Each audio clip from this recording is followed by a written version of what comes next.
दोस्तों, बीते कुछ दिनों से अयोध्या से ऐसी ऐसी घटनाएं सामने आ रही हैं जिनमें कहा जा रहा है कि गिद्धों के झुंड देखने को मिल रहे हैं, बंदरों के झुंड देखने को मिल रहे हैं। बातें शुरुआत में तो अफवाही लगी थी, हमें भी अफवाही लगी थी, लेकिन जब हमने इसकी रिसर्च की तो पाया कि वाकई में यह घटनाएं सत्य हैं, जिसको लेकर वन विभाग भी अलर्ट हो चुका है। इन सब घटनाओं के पीछे आखिर कारण क्या है, यह तो हम नहीं जानते। कहा जा रहा है कि जीवित रूप में भगवान स्वयं आ रहे हैं। वहीं कुछ लोग ऐसे हैं जो यह भी कह रहे हैं कि जो गिद्ध का अयोध्या में आना अब शकुन हो सकता है, क्योंकि हम सभी जानते हैं कि भारत के अलावा पाकिस्तान जैसे देशों में राम मंदिर के खिलाफ साजिश भी रची जा रही है। ऐसे में इन खबरों को भी नकार देना कि ये अब सगुन नहीं है, यह भी सही नहीं होगा। अब जब बात हो रही है कि जीवित रूप में देवता अयोध्या आ रहे हैं, तो इसमें एक और घटना का नाम जुड़ जाता है जो अपने आप में अद्वितीय है, और आपने इस घटना के बारे में विस्तृत रूप से नहीं सुना होगा। क्या आप जानते हैं कि एक बार बजरंग बली स्वयं अयोध्या में प्रकट हो गए थे, और तब अयोध्या और भारत में ही नहीं बल्कि पूरी दुनिया में इस घटना की चर्चा हुई थी। यह अपने आप में अद्वितीय घटना है जिसके बारे में ज्यादा लोगों को जानकारी नहीं है, तो देर ना करते हुए आते हैं आज की इस घटना पर। क्या हुआ था अयोध्या में जब स्वयं प्रकट हो गए थे बजरंग बली? कैसे 150 से अधिक एनकाउंटर करने वाले इंस्पेक्टर के भी उड़ गए थे? होश कैसे पाकिस्तान के आतंकवादियों में भी होने लगी थी? बजरंग बली की चर्चा क्या हुआ था जब मंडराया था अयोध्या में खतरा? सब जानेंगे आज के इस वीडियो में। स्वागत है आपका साइंटिफिक हिंदू पर, और मैं हूं आपके साथ आपका दोस्त धीरे। दोस्तों, इस घटना पर एक फिल्म भी बन चुकी है। लास्ट में उस फिल्म का नाम भी बताएंगे, जो कि काफी हिट हुई थी और यह पिछले साल ही रिलीज हुई है। तो चलिए बात करते हैं घटना के बारे में। बात है 1998 की। हर रोज की तरह हनुमानगढ़ी के सामने काफी भीड़ दिखाई दे रही थी। लोग आ रहे थे, भगवान हनुमान के दर्शन कर रहे थे और जा रहे थे, लेकिन तभी हनुमानगढ़ी वाली गली में एक जीप पुलिस को खड़ी हुई मिलती है। पुलिस को शुरुआत में तो यह लगता है कि शायद कोई व्यक्ति दर्शन करने आया होगा और इसीलिए वह जीप खड़ी करके अंदर चला गया है, तो शायद वह वापस आएगा। लेकिन 1 घंटा गुजरता है, 2 घंटे गुजरते हैं, लेकिन फिर भी उस जीप को लेने कोई नहीं आता है। 2 घंटे बाद पुलिस उस जीप को लेकर थाने चली जाती है और फिर उस जीप की तलाशी की जाती है। उस जीप में एक मोटर प्राप्त होता है। यह वह मोटर था जिससे पानी निकलता है। आमतौर पर इसे टुल्लू भी कहा जाता है। उस मोटर को खोला जाता है तो मोटर के अंदर कुछ बुरादे जैसा पाउडर जैसा मिलता है। पुलिस कुछ समझ नहीं पाती है और तुरंत ही एसटीएफ को बुलाया जाता है। उस समय एसटीएफ टीम को लीड कर रहे थे इंस्पेक्टर अविनाश मिश्रा। अविनाश मिश्रा की पोस्टिंग 1982 में हुई थी और 1985 से 2000 तक वो एसटीएफ में कार्यरत रहे। इनके नाम 150 एनकाउंटर भी हैं। अविनाश मिश्रा जैसे ही पहुंचते हैं और देखते हैं, वह तुरंत बताते हैं कि यह तो आरडीएक्स है। एसटीएफ टीम को यह समझते देर नहीं लगती है कि आरडीएक्स अब पूरी अयोध्या में फैल चुका है। तुरंत ही पूरी अयोध्या को अलर्ट किया जाता है और पूरी अयोध्या में 1 घंटे के अंदर ही 8 जगहों पर आरडीएक्स जब्त किया जाता है। यह अपने आप में काफी हैरान करने वाली घटना थी, यानी आतंकवादियों की यह साजिश थी कि पूरी अयोध्या को एक बार में ही नष्ट कर दिया जाए। क्योंकि यह जीप हनुमानगढ़ी के पास पाई गई थी, तो पूरी उम्मीद थी कि हनुमानगढ़ी में भी कहीं ना कहीं आरडीएक्स रखा गया हो। एसटीएफ टीम तुरंत ही हनुमानगढ़ी की तलाशी करना शुरू करती है, लेकिन बहुत हाथ पैर मारने के बाद भी टीम को कुछ नहीं मिलता है।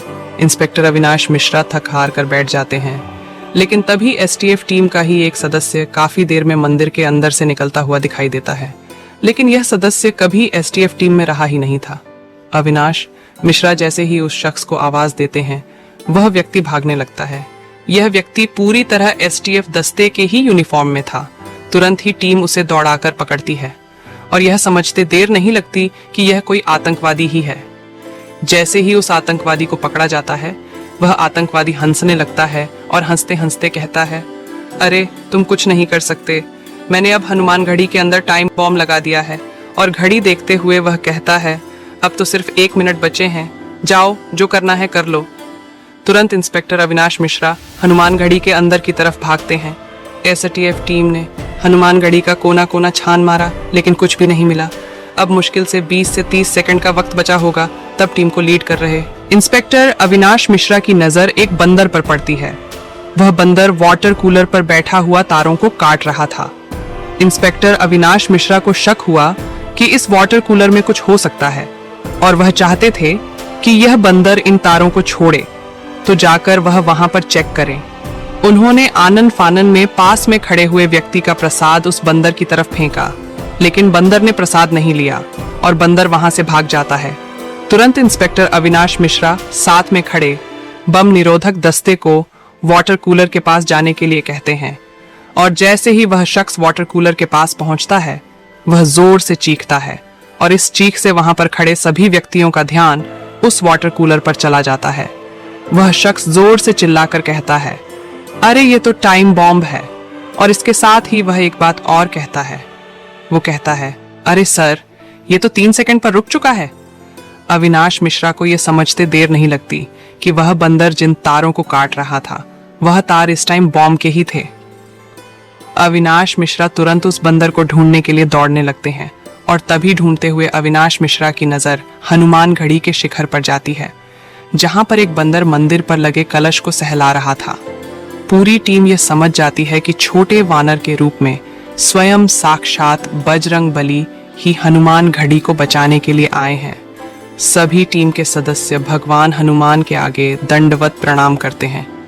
इंस्पेक्टर अविनाश मिश्रा सहित सभी टीम के सदस्यों के आंखों से आंसू बह रहे थे, हाथ जुड़े हुए थे और अपने आप को वह भाग्यशाली समझ रहे थे कि आज उन्हें साक्षात हनुमान जी के दर्शन प्राप्त हुए हैं।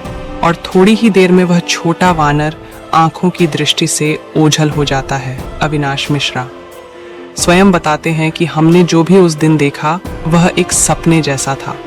हम सोच भी नहीं सकते थे कि बजरंग बली ऐसे अपने भक्तों को बचाने आएंगे। अविनाश मिश्रा बताते हैं कि यह उनके जीवन की सबसे अद्भुत घटना थी, यानी बजरंग बली ने स्वयं आकर के न सिर्फ अयोध्या को बचाया बल्कि अपने सैकड़ों भक्तों की जान बचाई।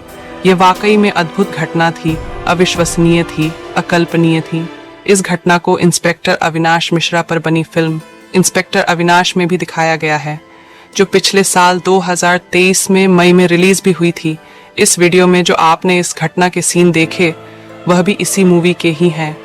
दोस्तों, 22 जनवरी सोमवार के दिन अयोध्या के नवनिर्मित राम मंदिर में होने जा रही रामलल्ला की प्राण प्रतिष्ठा का सभी देशवासियों को बेसब्री से इंतजार है। राम जी के भव्य स्वागत की तैयारी जोरों शोरों पर है। यह तारीख कोई आम तारीख नहीं है, बल्कि इसके पीछे बहुत ही खास महत्व छिपा हुआ है। आखिर राम मंदिर की प्राण प्रतिष्ठा के लिए 22 जनवरी का समय ही क्यों चुना गया? इसके पीछे का रहस्य जानकर आपके भी होश उड़ जाएंगे। तायुग में प्रभु श्री राम का जन्म अभिजीत मुहूर्त में हुआ था। 22 जनवरी सोमवार के दिन मृगशीर्ष नक्षत्र में अभिजीत मुहूर्त का संयोग बन रहा है। यही कारण है कि इस तिथि को रामलल्ला की प्राण प्रतिष्ठा के लिए चुना गया है। साथ ही यह भी माना जा रहा है कि इस शुभ मुहूर्त में रामलल्ला की प्राण प्रतिष्ठा करने से प्रभु श्री राम सदैव मूर्ति के अंदर विराजमान रहेंगे। लेकिन जैसे जैसे प्राण प्रतिष्ठा का समय नजदीक आ रहा है, वैसे वैसे अलग अलग घटनाएं घटित हो रही हैं, जिनके बारे में हमें ये लगा कि ये घटना आप तक अवश्य पहुंचाने चाहिए, तो हमने पहुंचाया। अब आपकी बारी है कि इस घटना को और भी लोगों के साथ शेयर करें। इसको लेकर के इंटरनेट पर तमाम आर्टिकल्स आपको मिल जाएंगे, तमाम वीडियोस मिल जाएंगे और वह फिल्म भी मिल जाएगी जिसमें इस घटना को दिखाया गया है। इसी तरह की और भी घटनाएं आप जानना चाहते हैं तो हमें सब्सक्राइब कर लें और अपनी राय कमेंट में देना मत भूलें। मिलते हैं आपसे अगले वीडियो में, तब तक के लिए जय हिंद, जय भारत, वंदे मातरम, जय बजरंग बली।